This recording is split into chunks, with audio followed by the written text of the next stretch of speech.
Okay, so if you have a straight edge, you can use it. You don't have to if you don't want to. It's up to you. But we want your boxes to be about 1 inch by 1 inch. It doesn't have to be perfect. They don't have to be straight lines. It doesn't matter. This is just so we can practice shading, okay? I'm going to just use my notebook as a straight edge, and we're going to need 7 boxes total, okay?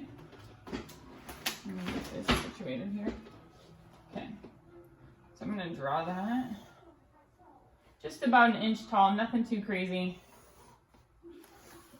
You don't want to make them really bigger than that because then you're going to be there forever shading them. Okay, so I've got kind of my boxes here, so let's go 1, 2, 3, 4, 5, 6, 7. Okay, so I've got 7 boxes drawn, and I'm actually going to label them numbers 1 through 7 on the top from left to right. So number 1 is at the top, 2, 3, 4, 5, 6, 7.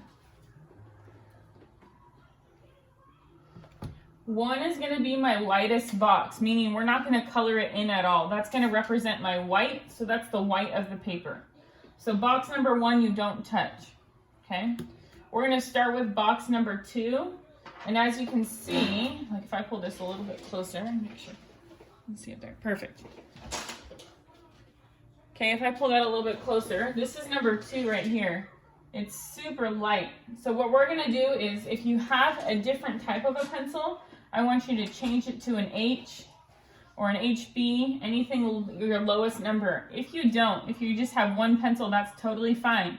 But I want you to change how you're holding your pencil. So remember, if we want to go light, we hold it at the end and we press really lightly. We're going to shade in box number 2, okay? We are going to shade super lightly. Now, most of you have probably already started shading, which is fine, but I want you to try to avoid making scratchy lines. So we're going to press really lightly, and we're going to layer our shading. So we need to press extremely lightly because we're going to do 2 or 3 layers of shading in here. And the first layer is okay, first couple layers are okay if you use lines, but we want to really focus on the method of drawing little tiny circles to blend everything in there. So we're shading in circles. So mine's probably going to be really hard to see. It's super light. I've done 1 layer and I'm working on layer number 2.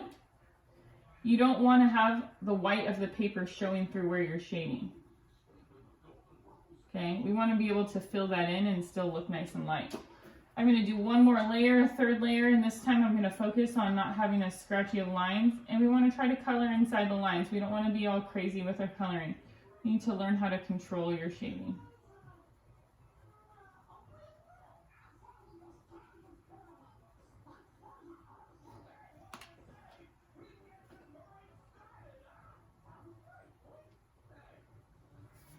Okay.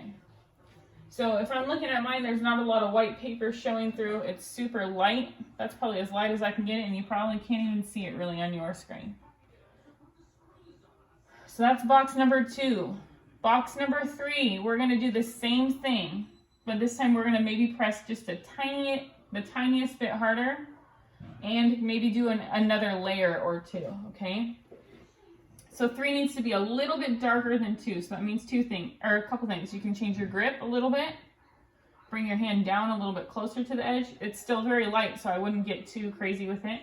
Change your pressure a tiny bit and increase the amount of layers. Okay, so we're going to do box number 3. Same thing, you want to have a light touch. And it's always easier to go darker than it is to go lighter, right? So if I were you, I would just focus on having a really light touch right now, getting it all kind of colored in to match box number 2, and then you can adjust from there on like your 3rd or 4th layer and press a little bit harder. So I'm on layer number 3. I'm focusing on more circular shading now, so it blends better and you have smoother transitions.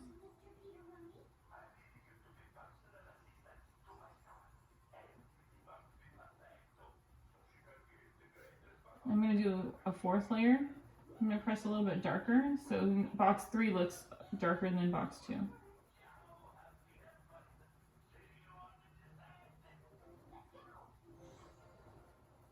And I'm going to do another layer.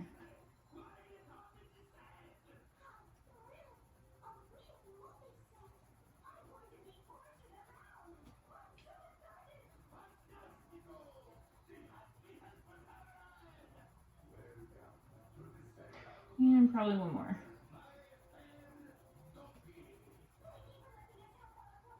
Okay. If I look at box number 2 and box number 3, I can see a distinct difference between them. 3 is still very light, but I can still see a difference. 3 is darker than 2, okay? If you can't see that 3 is darker than 2, then you need to go back in and add another layer on box 3. All right, now we're gonna move on to box 4. We start getting into the mid-tones, meaning the tones in the middle, right? I'm gonna switch my pencil. I'm gonna go to like a B, if you have it, okay? If you don't, you're just gonna change your pressure and your grip, okay? So we're gonna shade, and you still wanna have a light touch, but this is gonna get a little bit darker. So I would shade in a light layer or 2 first, and then get darker as you go on the 3rd and 4th layers. You never want to shade and just do 1 layer, because if you do, it's really spotty and you can see all the like paper showing through and it looks kind of unfinished. So I'm going back in, 2nd layer, using a lot of little tiny circles to blend things in.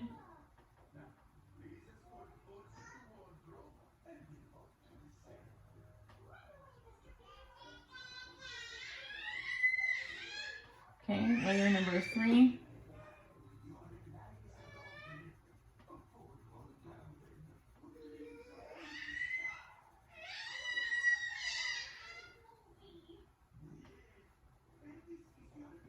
Layer number 4, I'm going to get a little bit darker. And remember, focus on those circles, shading in circles. It looks smoother, it looks overall better, polished. Okay, so it's still in medium dark. We're not super dark yet. I can see a difference between 3 and 4. There's a big difference between 4 and 2. Okay, as we're going down, we're getting darker and darker. If you're questioning whether something looks dark enough, make it a little bit darker, okay? All right. We're going to move on to box 5. Box 5 is like a darker medium gray. Same thing. So layers softly first and nice and light, and then go back in and make it a little bit darker as you go.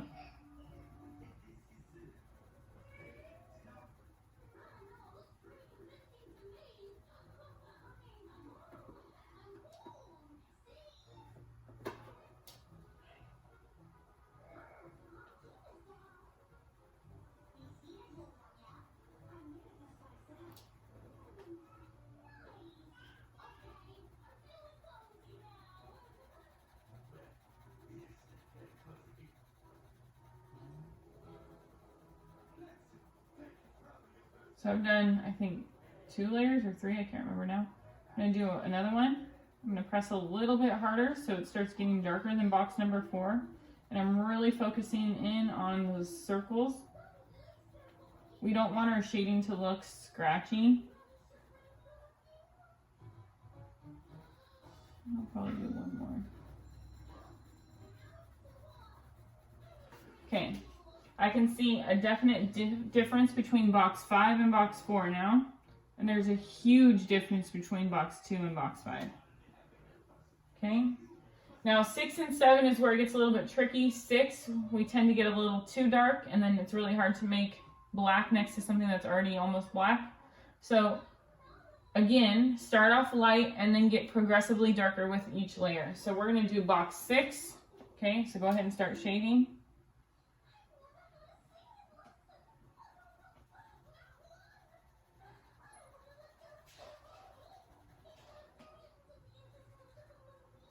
I hope you guys are all taking the time to do this right now so you don't have to do it on your own. That's why we do this in class. You shouldn't really necessarily have homework in here. Maybe if you were absent, and you have to make stuff up, but I want you guys to be able to get your stuff done in class time. I don't want you stressing over art.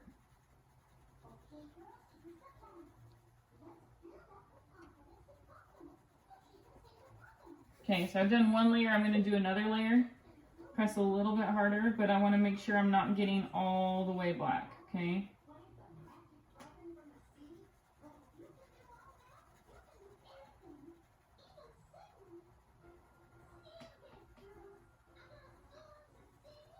So you'll notice too, like, it starts getting like taxing on your body physically. Like if your hand or your wrist starts hurting, take a break, roll your wrist out, do what you need to do.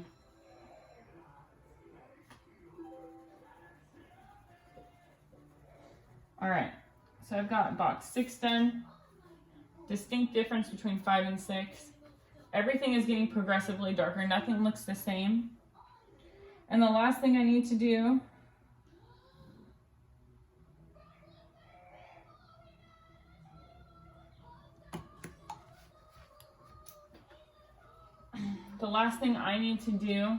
is do box 7. Box 7 is going to be as dark as you possibly can go. So we're going to press hard, but you still need to layer. So don't sit there and do it as dark as you can from the beginning, okay? If you guys have another pencil to switch to, you want a higher B, like a 4B, 6B, 8B if you have it. If you don't, that's okay. You're just going to layer and press hard. If you have a 0.7 mechanical pencil, they get really nice and dark, so that's what I'm using. I might actually use both first. I'll do this one first. So nice and dark, try to stay in the box here. We want it to look darker than box number 6.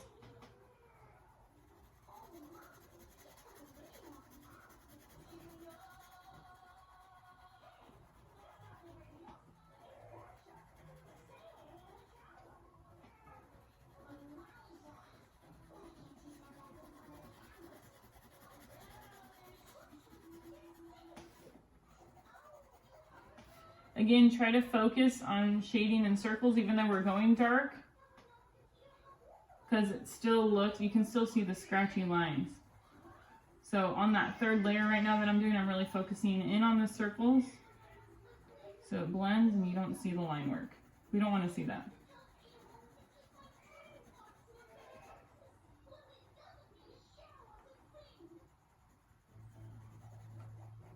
Okay.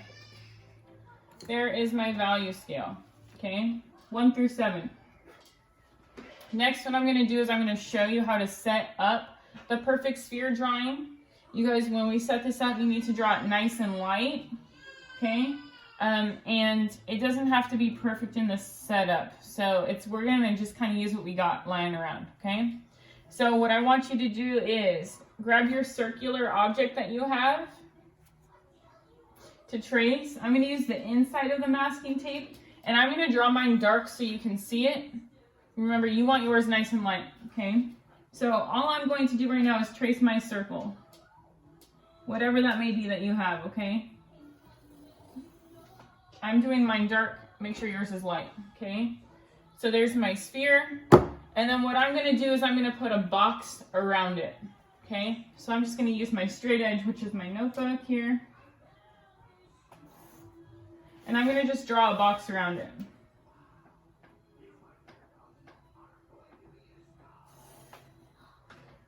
We want yours to be nice and light, you guys.